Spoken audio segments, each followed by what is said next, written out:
শিরোনাম চিন্নাস্বামীতে মহারণ চ্যাম্পিয়ন আরসিবির সামনে হায়দ্রাবাদ কার হাতে উঠবে প্রথম জয়ের চাবিকাঠি নিউজ রিপোর্ট বেঙ্গালুরু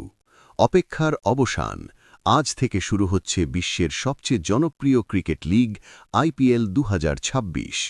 উদ্বোধনী ম্যাচেই মুখোমুখি হচ্ছে গতবারের defending champion royal Challengers Bengaluru RCB এবং শক্তিশালী সানরাইজার্স হায়দ্রাবাদ এসআরএইচ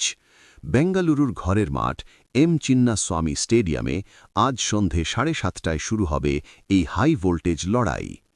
গত মরশুমে প্রথমবার ট্রফি জিতে আত্মবিশ্বাসে ফুটছে আরসিবি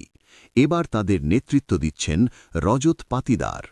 অন্যদিকে সানরাইজার্স হায়দ্রাবাদ তাদের নেতৃত্বে বড় চমক এনেছে দলের হাল ধরেছেন ঈশান কিষান দুই তরুণ অধিনায়কের মস্তিষ্কের লড়াই দেখার জন্য মুখিয়ে আছেন ক্রিকেট প্রেমীরা নজরে যারা সবার নজর থাকবে কিং কোহলি অর্থাৎ বিরাট কোহলির দিকে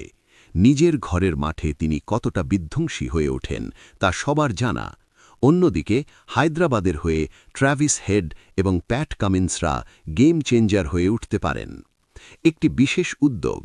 আজকের ম্যাচটি আবেগে ভাসছে অন্য একটি কারণেও গত বছর আরসিবির জয়ের উৎসবে যারা প্রাণ হারিয়েছিলেন তাদের সম্মান জানাতে চিন্নাস্বামী স্টেডিয়ামের 11টি আসন চিরস্থায়ীভাবে খালি রাখা হবে কোনো জাঁকজমকপূর্ণ উদ্বোধনী অনুষ্ঠান না করে এই শোক বার্তার মাধ্যমেই শুরু হবে এবারের আসর পিচ রিপোর্ট বলছে আজ রানের বন্যা বইতে পারে তবে শেষ হাসি কে হাসবে বিরাটের আরসিবি নাকি ঈশানের অরেঞ্জ আর্মি উত্তর মিলবে আজ রাতেই